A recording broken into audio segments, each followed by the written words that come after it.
Here are some of the most common causes of tension stress headaches that we see in the office. There are two major categories that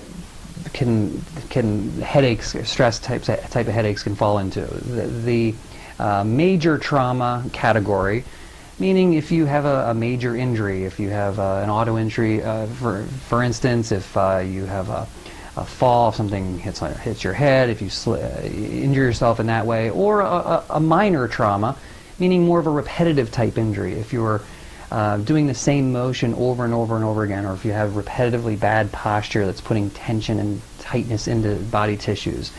Both of those types of things can lead to a very common type of headache, the stress tension headache, which is characterized by tightness and imbalance and restriction, usually focused into the upper part of the neck, the base of the skull, where the skull sits on the top bone of the neck there. That's a very sensitive area.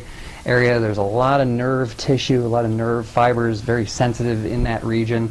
There's a lot of muscles, small muscles in there that can become out of balance and agitated and aggravated and can drive headache pain. This area is also a connecting point to a tissue muscle tissue that spreads up the back of the head into the front of the head. And through a mechanical chain reaction, when this problem develops, that can cause tightness that is almost like a vice, so to speak, that tightens up the tissue on the top of the head and causes restriction of the blood vessels that sit right underneath there. And that's a very common cause of a very common type of headache, which is the stress and tension headache.